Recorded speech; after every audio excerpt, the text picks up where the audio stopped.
तो स्वागत है आप सभी का आपके अपने यूट्यूब परिवार जीएल यूनिक एजुकेशन में। मैं लकी कुमार।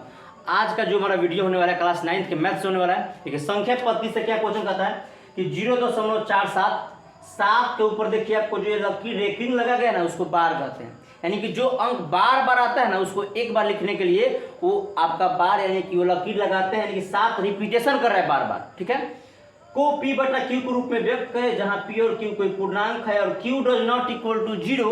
अब देखिए इसका अर्थ क्या होता है, मान लीजिए ऊपर कोई आपका अंक 2 है और नीचे मान लीजिए हर में 0 है, तो 0 से अगर आप कोई संख्या में भाग दे रहे हैं, कोई नंबर में भाग दे रहे हैं, कोई अंक में भाग दे रहे हैं, तो क्या आपको प्राप्त होता है? अनंत। ये बड़े बड़े गणितज्ञों ने मैथ का एक प्रकार से ये नियम बनाया है कि अगर आप 0 से किसी भी अंक में भाग देते हैं तो आपका क्या मिलता है? अनंत मिलता है। ठीक है, तो इसीलिए आपको Q जो नीचे हर में 0 कभी नहीं होना चाहिए, ये आपको शब्द दिया गया। ठीक है, देखिए जो भी आपको डाटा दिया है पहले क्या कीजिए, आपको x बराबर मान लीजिए, x बराबर 0.47 7 पे बार लगाया गया यानी कि 7 रिपीटेशन कर रहा है, बार बार आ रहा है। ठीक है, 7 पे होगा। ठीक, अब आगे बढ़ते हैं।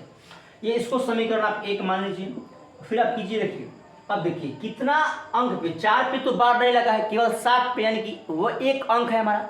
तो जितना अंक आपका बार लगा रहता है ना, आपको उतना एक पर 0 बैठा करके गुना करना होता है दोनों तरफ। देखिए बाएं तरफ मैंने एक डाटा x मान लिया है, ये जो हमारा दिया गया था 0.47 आपको परिमेय संख्या में जाना है, P बटा Q के रूप में दिखाना है। इसको मैंने x बराबर 0.47 मान लिया, 7 के ऊपर बार लगाया। ठीक है, लगा गया मैंने, 7 के ऊपर जो बार लगा गया है वो लगा ही रहेगा।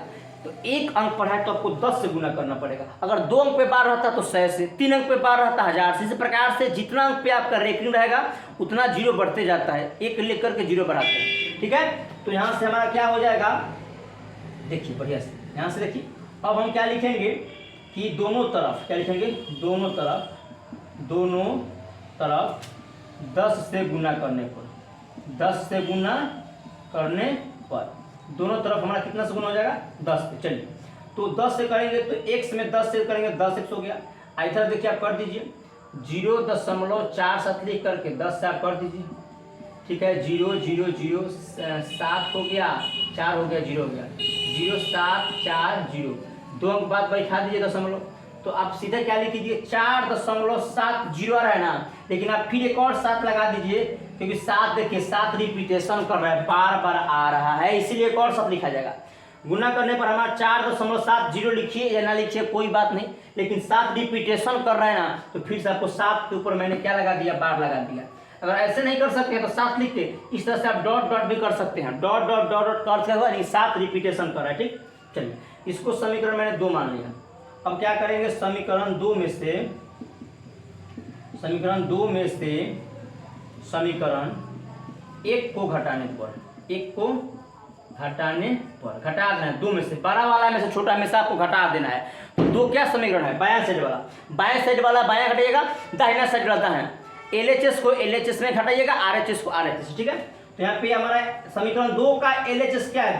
10x माइनस, और RHS मतलब LHS माफ कीजिएगा, समीकरण 1 का LHS क्या है? x है, तो इसमें से x जाएगा।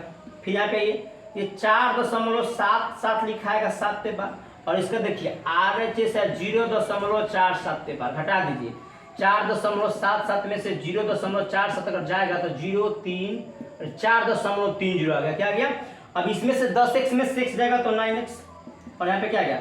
4.30। चलिए इतना आने के बाद यहाँ जाइए, यहाँ से आइए। अब हम लोग यहाँ से x का मान निकालेंगे। यहाँ से x बराबर क्या हो जाएगा, ये 9 है, गुना में दाहिने तरफ RHS में भेजेंगे तो क्या हो जाएगा 4.30, और बट्टा में 9 चला जाएगा।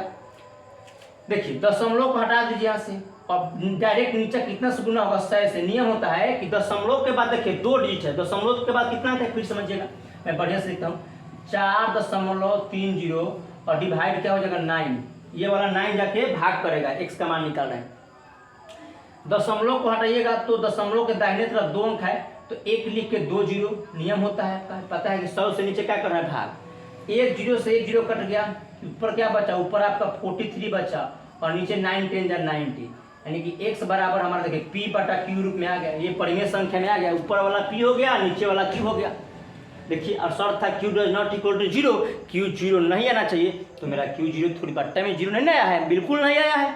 तो इस प्रकार से बना सकते हैं, परिमेय संख्या P बटा Q के रूप में दिखा सकते हैं। ठीक है, 9th क्लास का मैथ है। उम्मीद है कि आपको ये वीडियो समझ में आया होगा। 10th क्लास के भी टॉपिक में रहता है। नई वीडियो समझ में आए तो एक बार से अधिक देखिए। मिलते हैं नेक्स्ट वीडियो में, तब तक के लिए धन्यवाद।